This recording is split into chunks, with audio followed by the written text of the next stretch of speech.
Now coming to the external communication interfaces.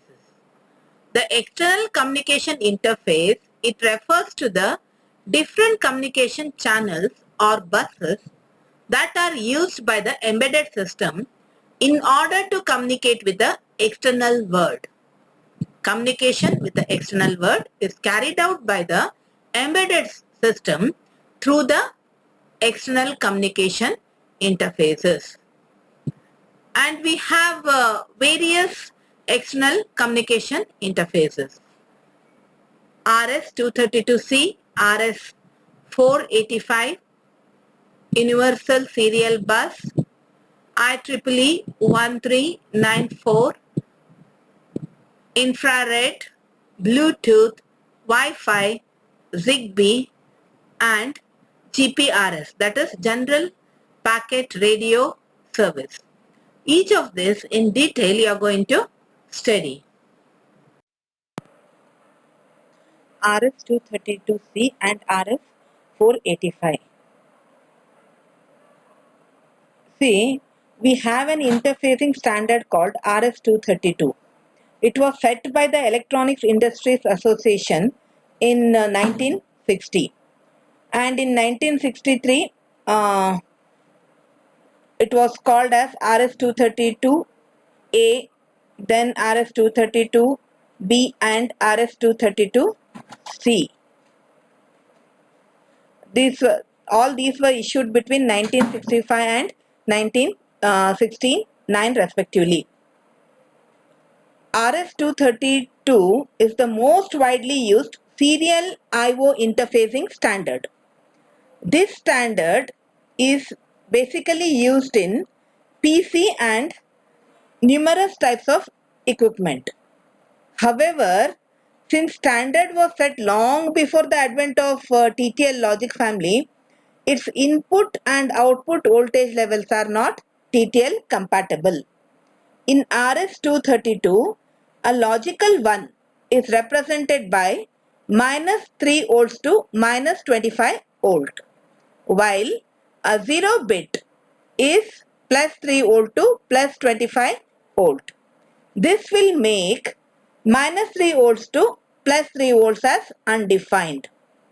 So for this reason, whenever we need to connect RS-232 to a microcontroller system, we must go for using the voltage converters. One example is MAX232. This will go for converting the TTL logic levels to the RS-232 voltage level and vice versa. This chip, that is MAX232 IC, they are commonly called as the line drivers. So this RS-232C, it is full duplex, wired, asynchronous, serial communication interface. It will support two different types of connectors. One is the 9-pin holder and other one is the 25-pin holder. This 9-pin we are calling it as DB9 and 25-pin we are calling it as DB25. RS-232 supports only point-to-point communication and it is not suitable for multi-drop communication. Next one is RS-485. It's the enhanced version of RS-422 and it supports multi-drop communication with up to 32 transmitting devices. It means we can go for having up to 32 drivers and 32 receiving devices on the bus. See, in data communication, this current terminology will go for classifying data communication equipment. Whatever equipment we are using for the data communication, it is classified as data terminal equipment. For short we call it as DTE, or data communication equipment. For short it is DCE. DTE is referring to the terminals and the computers that send and receive the data, while DCE refers to the communication equipment such as modems that are responsible for transferring the data. all the RS-232 pin function definitions are from DTE point of view. It is shown in the table here. We have it both for DB25 and DB9. These are all pin, whatever the pin function definitions are there, they are with respect to the data terminal equipment point of view. And in order to connect, the simplest connection between PC and the microcontroller requires minimum of 3 pins. That is TXD, transmit pin, RXD, receive pin, and the ground. Coming to the signals. We have various signals here. Let me go for DB9. DB9 pin number 1 is data carrier detect. It's an active low signal. Pin number 2 is received data, that is RXD. 3 is transmitted data, that is TXD. Fourth one is data terminal ready, that is DTR. Fifth one is signal ground, that is GND. Sixth one is data set ready, DSR, active low. Seventh one is request to send, RTS, active low. Eighth one is clear to send, CTS, active low. Ninth one is ring indicator, that is IR. See, in order to have a fast and reliable data transmission between the two devices, this data transfer must be coordinated. Just in the case of printer, because receiving device in the serial communication may have no room for the data. So there must be a way in order to inform the sender to stop sending the data. Many pins of this RS-232 connectors are used for handshaking signals. How this handshaking is done and how the communication is carried out, I'll go for speaking about that with respect to the signals. Fine. Here, first signal is DTR, that is data terminal ready. When a terminal means your PC communication port, COM port, PC COM port is turned on, then after going through the self-test, it will go for sending out a signal called as DTR to indicate that it is ready for communication. And if there is something wrong with the COM port, this signal will not be activated.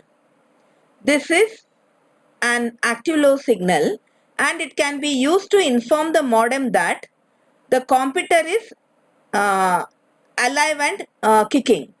This is an output pin from the data terminal equipment and an input to the modem.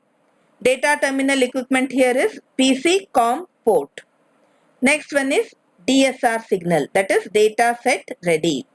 When the modem, that is when data communication equipment is turned on and has gone through the self-test, it will go for asserting data set ready to indicate that it is ready to communicate.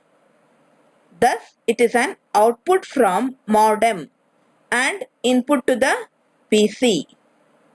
This is an active low signal.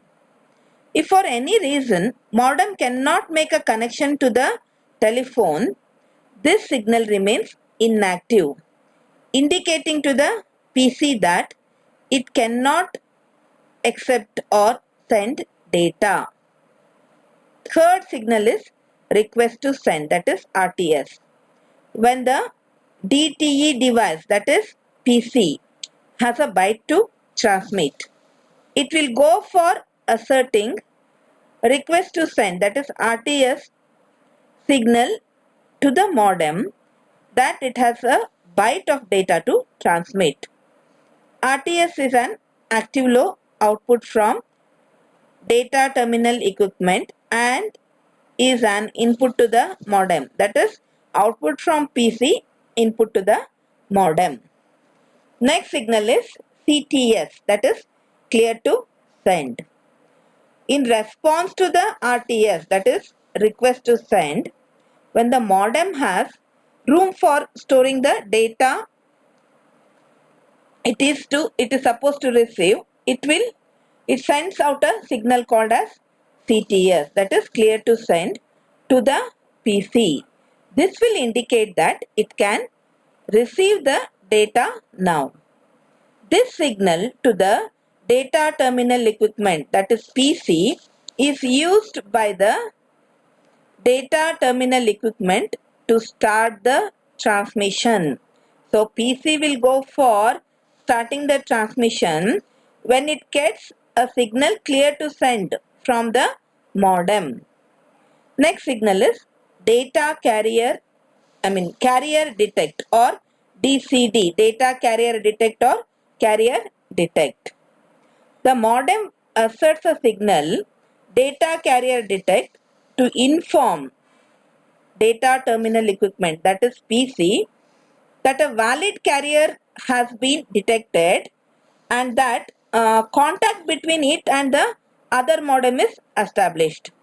Therefore, DCD is an output from the modem and it is an input to the PC. It is output from the modem and it is input to the PC.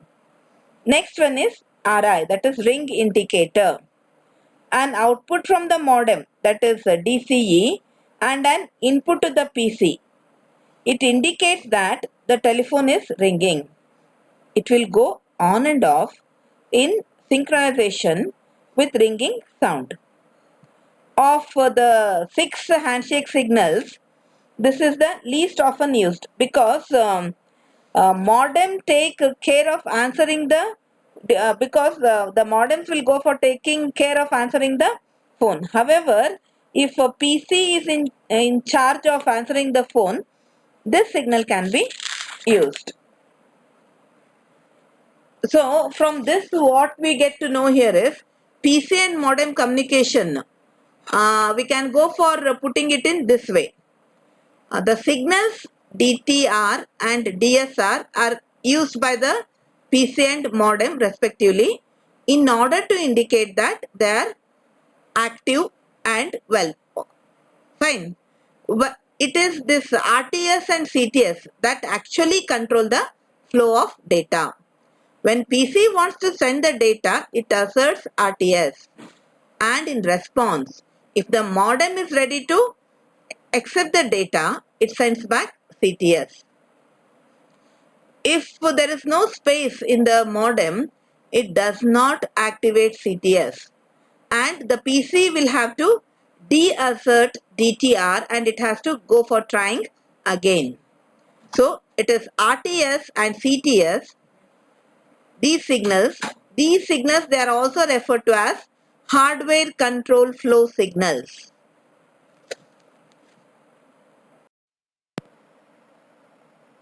The next interface, that is next external communication interface you are going to study is Universal Serial Bus.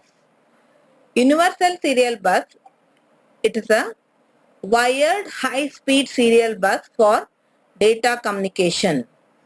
The USB host, it can go for supporting up to 127 connections, including slave peripheral devices and other USB host. See in the figure here, you can see the star topology for USB device connection. Already you know that this USB host, it can go for supporting up to connections up to 127, and this will go for including the slave peripheral devices and also other USB hosts. Fine. In the star topology, what we can see here is you have the USB which will go for transmitting the data in the star form. In the packet format. Here in the center you have the USB host. To this USB host, we can go for connecting many up to 127 devices. We can see the peripheral device 1, device 2, device 3, and to the USB host, which is a hub, Again, one more USB host, that is hub we can go for connecting, and through that also you will be connecting the devices. Here we have the peripheral device 4 and 5. And data communication, which will be done with respect to the data which is sent in a packet form. And each data packet has a standard format. This in USB communication, it is actually done, initiated by the host only. So USB communication is host initiated one, and the USB host will go for containing a host controller. This host controller is responsible for controlling the data communication. It will control establishing connectivity with the USB slaves, and it will go for deciding regarding the packetizing and also formatting the data packet. And we have different standards here for implementing the USB host control interface. For implementation of USB host control interface, we have different standards. First one, we are calling it as a Open Host Control Interface, OHCI, Open Host Control Interface. The second one is Universal Host Control Interface. So two standards, that is Open Host Control Interface and Universal Host Control Interface.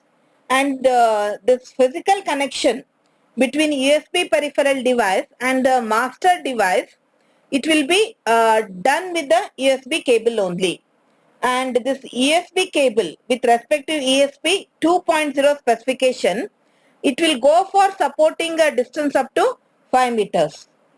This USB 2.0 standard, it will go for using two different types of connectors at the end of USB cable for connecting the USB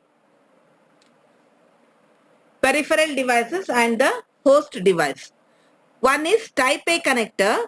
It is used for upstream connection, that is connection with the host. Second one is type B, or we call it also as mini or micro USB connector.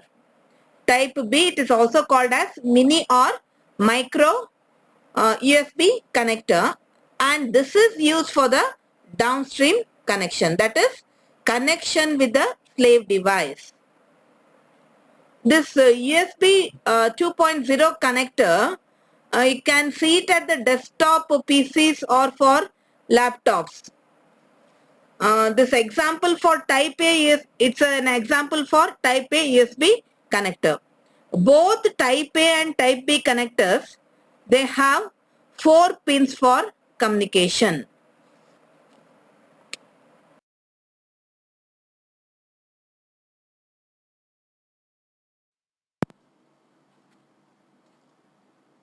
See, we have the pin details for the connectors. Those are used in the USB. That is type A and type B connectors. Pin number 1 is, the pin number is, the pin name is VBus, and it is carries power, that is up to 5 volts. Next one is the pin number 2 is D minus. It is differential data carrier line. Third pin number is D plus, differential data carrier line. One is the positive and other one is the negative. Fourth one is ground, that's the ground signal. This USB, it is using differential signals for data transmission. This is improving the noise immunity.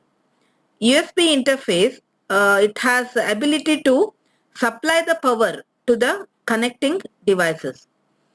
Two connection lines, that is ground and power of the USB interface, they are dedicated for carrying the power. Power and ground lines, they are dedicated for carrying the power. In a standard downstream USB 2.0 port, that is SDP, it can supply power up to 500 milliamperes and at 5 volts.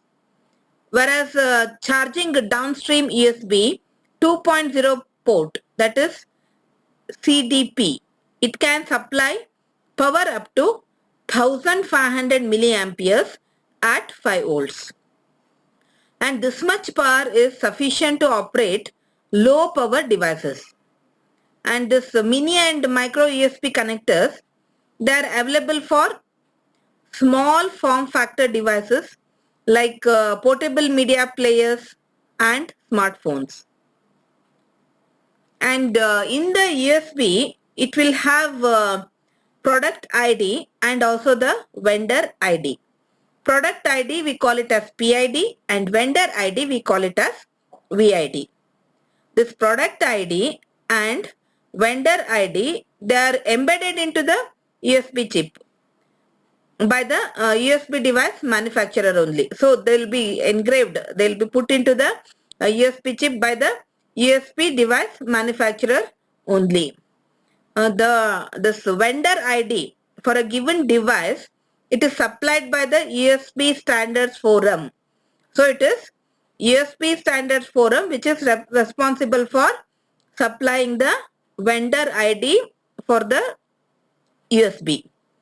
This PID and VID, these two are essential for loading the drivers corresponding to the USB device for carrying out the communication. So both are needed only. PID, that is product ID, and vendor ID, they are needed in order to load the drivers corresponding to the USB device for the communication. Coming to the USB communication. USB supports 4 different types of data transfers. One is the control transfer, second one is bulk transfer, third one is isochronous transfer, and the fourth one is interrupt transfer. See, the control transfer, it is used by the USB system software in order to send the control information, that is for the query, in order to configure and also to issue commands to the USB devices. Next one is bulk transfer. In bulk transfer, it is used for sending block of data to a device. As the data sent is a block of data, we need to have the error checking as well as correction to be done.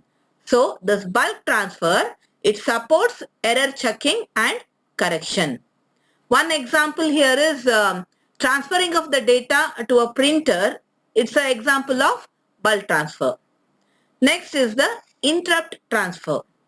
This interrupt transfer is used for transferring small amount of data. So this interrupt transfer mechanism, it goes for using a polling technique to see whether the USB device has any data to send. It goes on polling, then it will confirm whether it has got a data to send.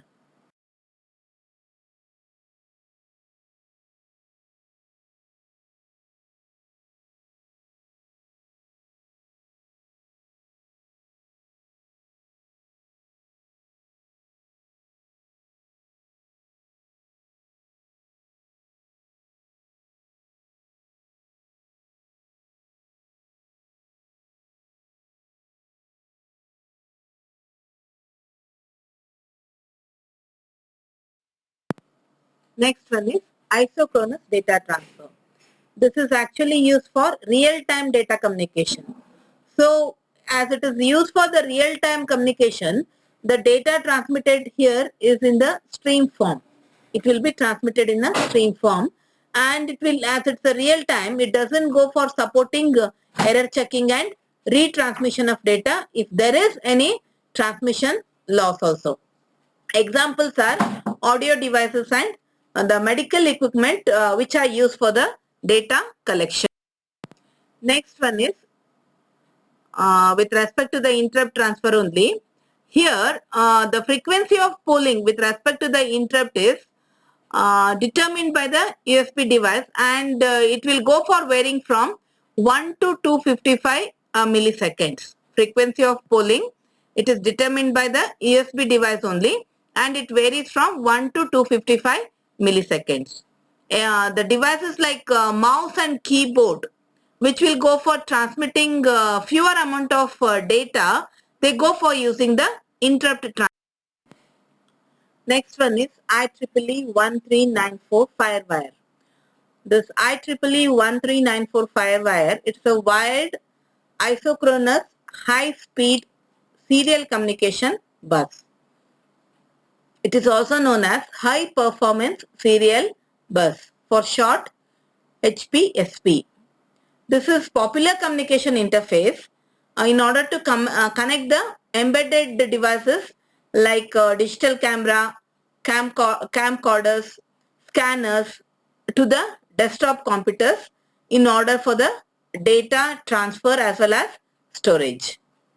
Unlike the USB interface, this IEEE 1394, it doesn't require a host for communicating between the devices. You can directly connect to a scanner with a printer for printing. The data rate supported by 1394 is higher than the one that is supported by USB 2.0 interface.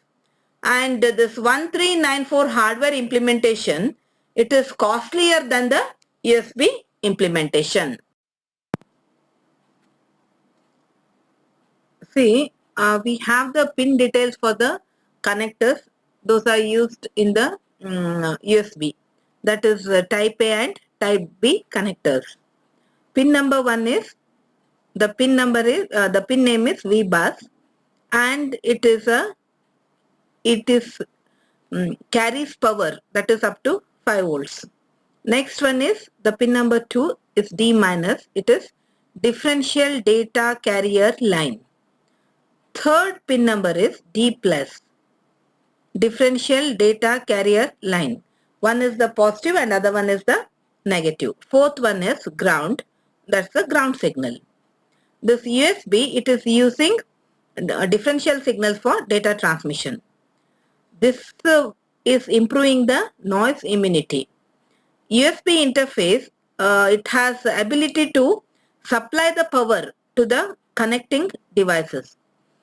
Two connection lines, that is ground and power of the USB interface, they are dedicated for carrying the power.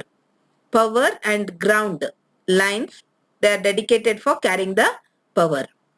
In a standard downstream USB 2.0 port, that is SDP, it can supply power up to 500 milliamperes and at 5 volts.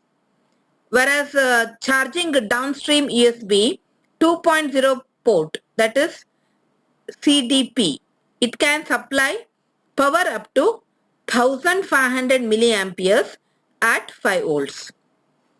And this much power is sufficient to operate low power devices.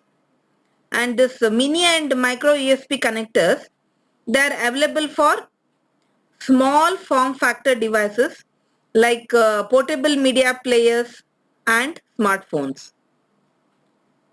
And in the USB, it will have product ID and also the vendor ID. Product ID, we call it as PID, and vendor ID, we call it as VID. This product ID and vendor ID, they are embedded into the USB chip by the USB device manufacturer only. So they will be engraved, they will be put into the USB chip by the USB device manufacturer only. This vendor ID for a given device, it is supplied by the USB Standards Forum.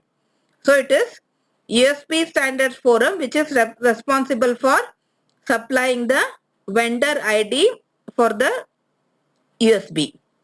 This PID and VID, these two are essential for loading the drivers corresponding to the USB device for carrying out the communication. So both are needed only. PID, that is product ID, and vendor ID, they are needed in order to load the drivers corresponding to the USB device for the communication.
coming to the USB communication.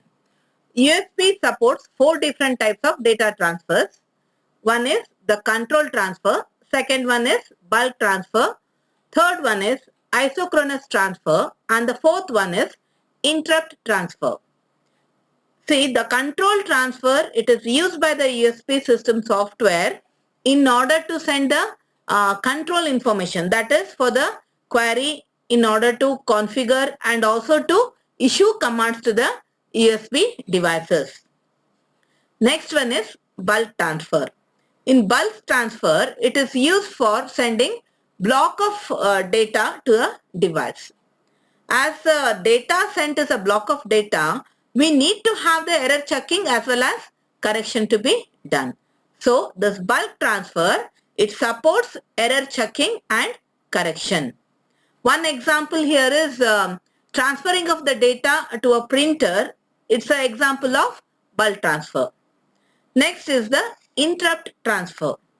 This interrupt transfer is used for transferring small amount of data. So this interrupt transfer mechanism, it goes for using a polling technique to see whether the USB device has any data to send. It goes on polling, then it will confirm whether it has got a data to send.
Next is Wi-Fi.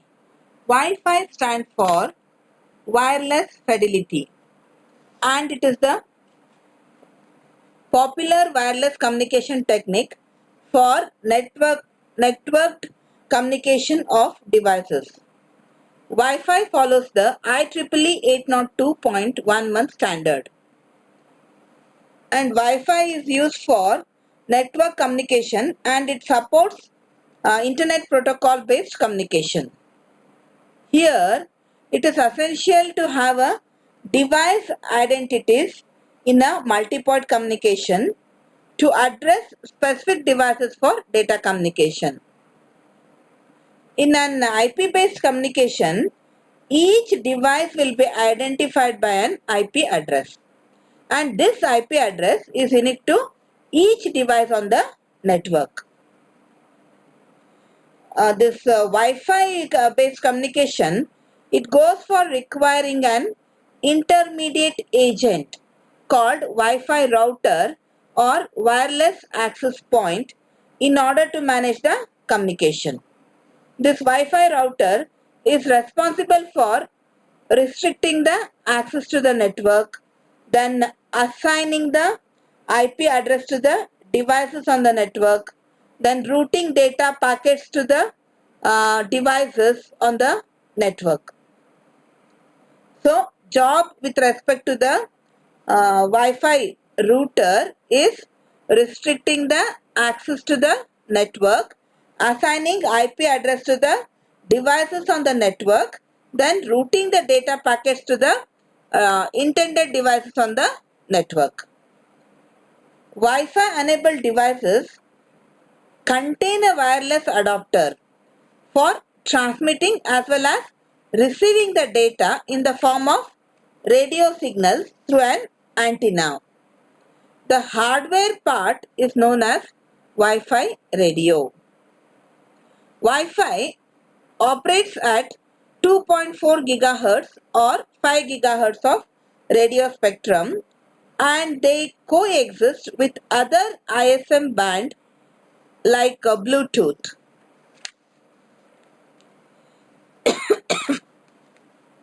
See, for Wi-Fi communication, communicating with the devices over the Wi-Fi network, the device, when its Wi-Fi radio is turned on, will go for searching the available Wi-Fi network in its vicinity, and it will list out the service set identifier. It is called as SSID, service set identifier of the available network. So, for communication with other devices over the Wi-Fi network, the device, when its Wi-Fi radio will be turned on, it will search for the available Wi-Fi network in its vicinity, and it will list out the service set identifier of the available network. If network security is enabled, a password may be required in order to do the connection with a particular service set identifier. Wi-Fi will go for employing different security mechanisms. It could be wired equivalency privacy, wireless protected access, etc. This is for securing the data communication. Wi-Fi, it supports data rates ranging from 1 megabits per second to 1300 megabits per second.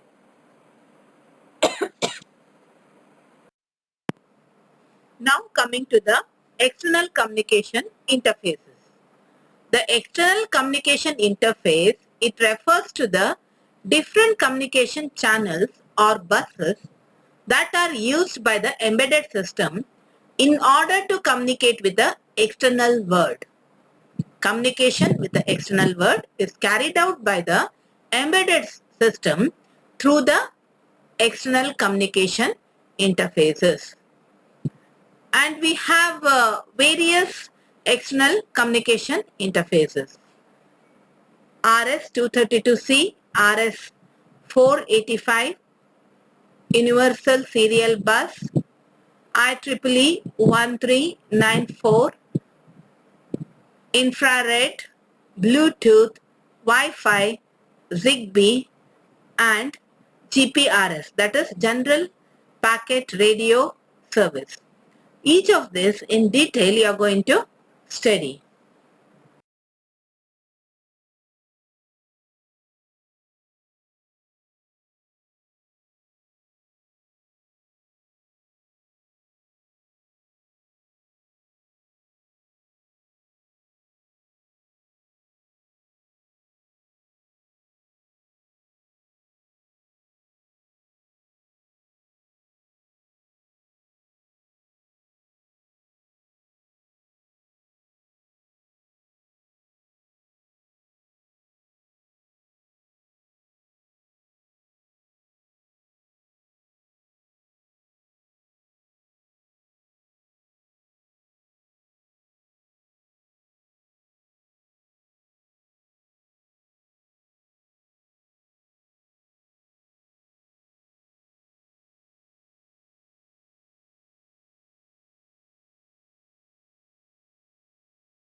Each Zigbee device will fall under any one of the following Zigbee device category. That is Zigbee coordinator or network coordinator, Zigbee router or full function device, Zigbee end device or reduced function device. Coming to Zigbee coordinator. Zigbee coordinator or network coordinator. Here Zigbee coordinator, it acts as a root of the Zigbee network. Zigbee coordinator, it is responsible for initiating the Zigbee network and it has the capacity to store the information about the network. So Zigbee coordinator means it has to initiate the Zigbee network. Apart from that, it should have the capacity or capability to store the information regarding the network. Next one is the Zigbee router or full function device. This is responsible for passing information from device to another, one device to another, or to another Zigbee router. Fine. It will go for sending the information or passing the information from one device to another or to any other Zigbee router.